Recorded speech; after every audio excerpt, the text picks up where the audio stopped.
Hello everyone and good morning. Welcome back to study circle. आज की इस video में देखेंगे आज के कुछ मोस्ट इंपॉर्टेंट करंट अफेयर जो कि सभी एग्जाम पॉइंट ऑफ व्यू से इंपॉर्टेंट है। तो आप किसी भी एग्जाम की तैयारी कर रहे हैं तो ये वीडियो आपके लिए बहुत इंपॉर्टेंट होने वाली है। तो इस वीडियो को लास्ट तक जरूर देखिएगा और इसे ज़्यादा से ज़्यादा शेयर करिए।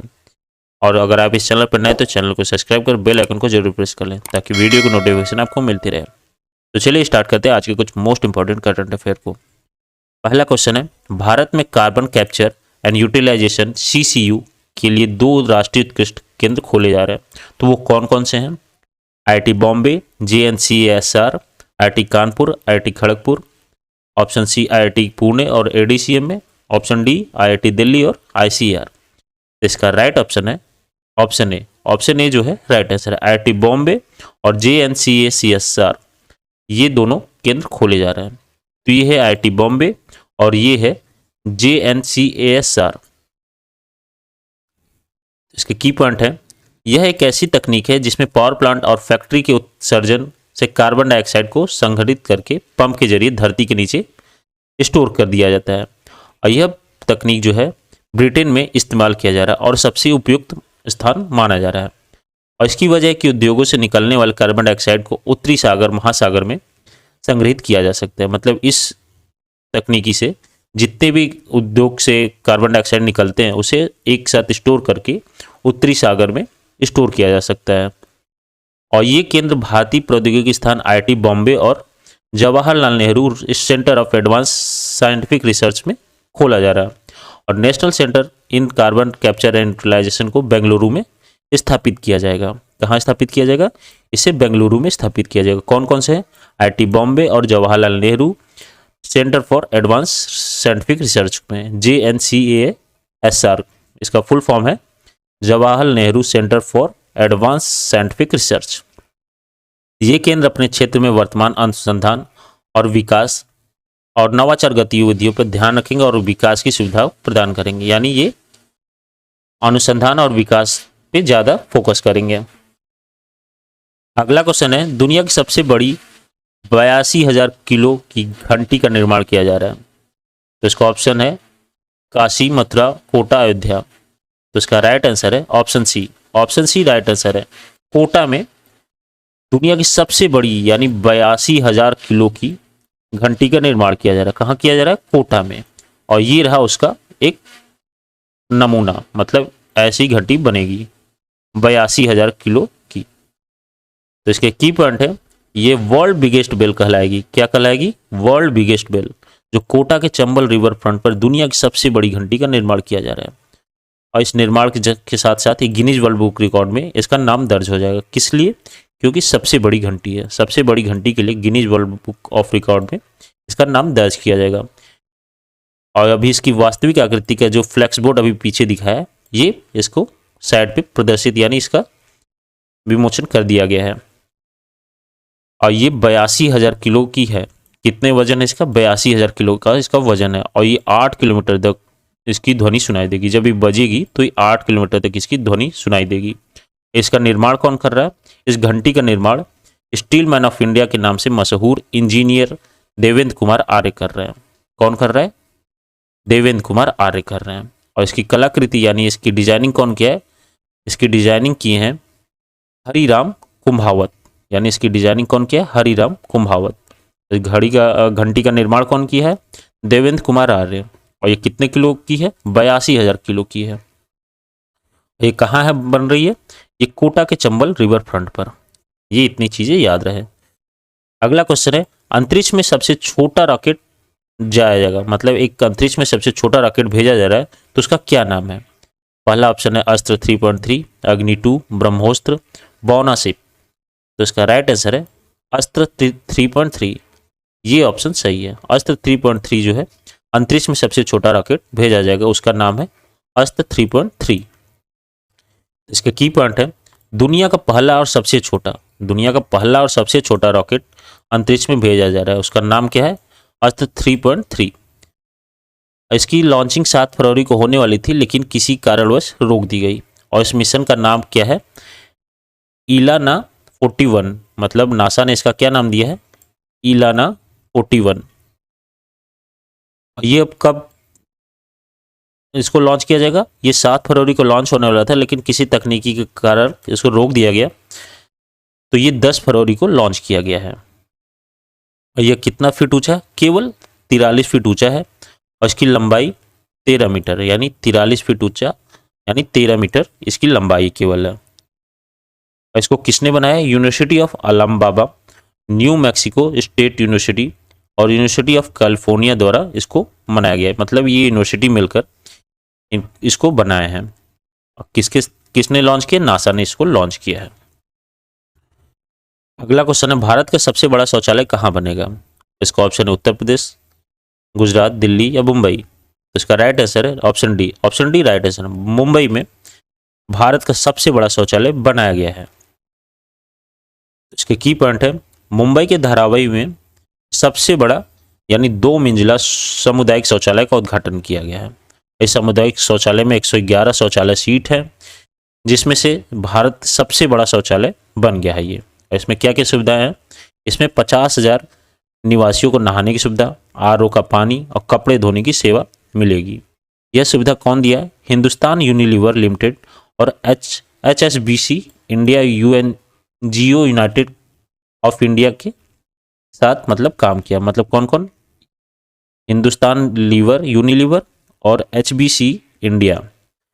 और इस धारावी मुंबई जो है महाराष्ट्र का एक ऐसा इलाका है जिसे एशिया का सबसे बड़ी स्लम में से माना जाता है। मतलब स्लम एरिया, जो सबसे बड़ा स्लम एरिया कौन सा है भारत का, वो धारावी में है। धारावी मुंबई का सबसे घना, मतलब ये सबसे घना आबादी वाला क्षेत्र भी है। अगला क्वेश्चन है, दुनिया का सबसे बड़ा आउटडोर पब्लिक आर्ट वर्क कहाँ आयोजित किया जा रहा है? दुनिया का सबसे बड़ा आउटडोर पब्लिक आर्ट वर्क कहाँ आयोजित किया जा रहा है? कानपुर, दिल्ली, उत्तर प्रदेश या गुजरात? तो इसका राइट आंसर है बी। ऑप्शन बी जो है राइट आंसर। दिल्ली प्रगति मैदान में सबसे बड़ा आउटडोर पब्लिक आर्ट वर्क आयोजित किया जा रहा है। ऑप्शन बी राइट आंसर है।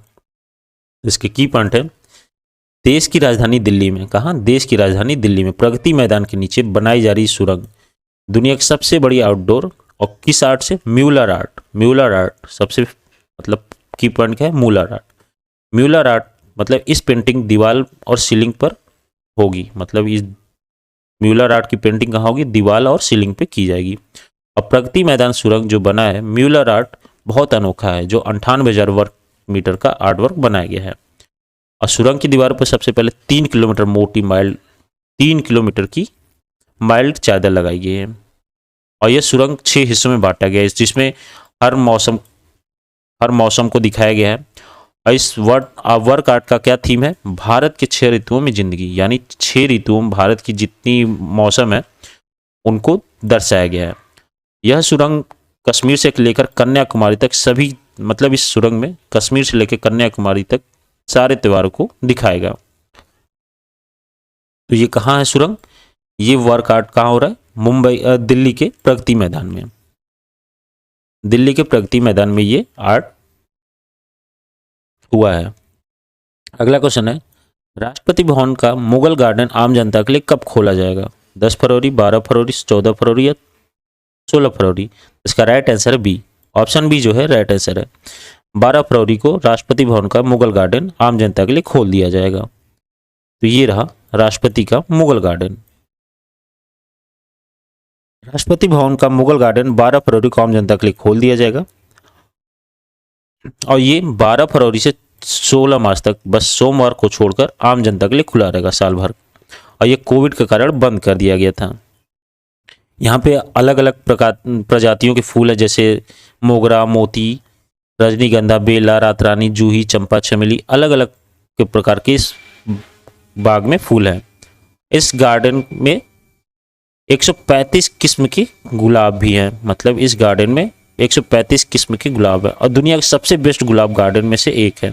मतलब जो राष्ट्रपति भवन में मुगल गार्डन है, इसमें 135 किस्म की गुलाब के पौधे मतलब हैं। और यह गार्डन गुलाब के लिए सबसे बेस्ट गुलाब गार्डन माना जाता है। अगला क्वेश्चन है, भारत का पहला बायोमास आधारित हाइड्रोजन संयंत्र किस राज्य में स्थापित होगा? तो इसका ऑप्शन है MP, UP, बिहार, राजस्थान। तो इसका राइट आंसर है ऑप्शन ए। ऑप्शन ए जो है MP में भारत का पहला बायोमास आधारित हाइड्रोजन संयंत्र स्थित किया जा रहा है। ये रहा हाइड्रोजन संयंत्र, मतलब हाइड्रोजन यहाँ पे स्टोर किया जाएगा। तो इसका की पॉइंट है, भारत का पहला व्यावसायिक स्तर बायोमास आधारित हाइड्रोजन संयंत्र मध्य प्रदेश के खंडवा जिले में स्थापित होगा। कहाँ? मध्य प्रदेश के खंडवा जिले में। और यह संयंत्र हर दिन में 30 टन बायोमास फीड स्टॉक करेगा, 1 टन हाइड्रोजन उत्पादन करेगा। ऐसे कितने रुपए का निवेश किया गया है? इसमें 24 करोड़ रुपए का निवेश किया गया है। अगला क्वेश्चन है, हाल ही में वित्त मंत्रालय ने वित्तीय सेवा विभाग में सचिव के रूप में किसे नियुक्त किया है? आशीष, संजय मल्होत्रा, देवाशीष पांडा, इनमें से कोई नहीं। तो इसका राइट आंसर है आज संजय मल्होत्रा को। ऑप्शन बी जो है राइट आंसर है, संजय मल्होत्रा को।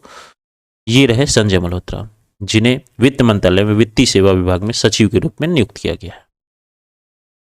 तो इसके की पॉइंट है, संजय मल्होत्रा को वित्त मंत्रालय में वित्तीय सेवा विभाग में सचिव के रूप में नियुक्त किया गया। ये 1990 के बैच के राजस्थान कैडर के IAS अधिकारी भी रह चुके हैं। इससे पहले संजय मल्होत्रा RC लिमिटेड के अध्यक्ष और प्रबंधक निदेशक रह चुके हैं। इन्होंने किसका स्थान लिया है? तो इन्होंने देवाशीष पांडा का स्थान लिया है, जिन्होंने 30 जनवरी 2022 को अपना पूरा कार्यकाल किए हैं। अगला क्वेश्चन है, फाइजर इंडिया के बोर्ड का नया अध्यक्ष किसे नियुक्त किया गया है? प्रदीप शाह, RA शाह, मनोज कुमार या रवि सिंह? तो इसका राइट आंसर है ऑप्शन ए। ऑप्शन ए जो है राइट आंसर। प्रदीप शाह को फाइजर इंडिया के नए बोर्ड का नया अध्यक्ष चुना गया। ये रहे प्रदीप शाह। तो इसके की पॉइंट है, फाइजर इंडिया के RA शाह की इस्तीफा कौन दिया है? इससे पहले कौन थे? RA शाह थे। इसके बाद इनके बाद विश्व बैंक के पूर्व सलाहकार, यानी प्रदीप शाह कौन है? विश्व बैंक के पूर्व सलाहकार थे, जिन्होंने अध्यक्ष नियुक्त किया गया, मतलब इनको अध्यक्ष नियुक्त किया गया। प्रदीप शाह ने विश्व बैंक और एशियाई बैंक के सलाहकार के रूप में भी काम कर चुके हैं। मतलब ये प्रदीप शाह कौन है? विश्व बैंक के सलाहकार और एशियाई बैंक के भी सलाहकार रह चुके हैं। तो ये किसके अध्यक्ष बने? फाइजर इंडिया के। इससे पहले कौन थे अध्यक्ष? RA शाह। अगला क्वेश्चन है, Salesforce global digital skill India 2022 में भारत कौन सा स्थान हासिल किया है? पहला, दूसरा, तीसरा या चौथा? तो इसका राइट आंसर है ऑप्शन ए। ऑप्शन ए जो है राइट आंसर है। पहला स्थान है Salesforce global digital index जो निकलती है 2022 में, पहला स्थान भारत ने हासिल किया है। तो इसके की पॉइंट है, यह इंडेक्स कितने देशों के बीच बनाया जाता है? तो ये इंडेक्स 19 देशों की तुलना में बनाया गया है। यह Salesforce global digital index 2022 में भारत ने पहला स्थान हासिल किया है। यह नए डिजिटल कौशल और कर्मचारी भावनाओं को सीखने में नागरिकता की तत्परता के आधार पर गणना की जाती है।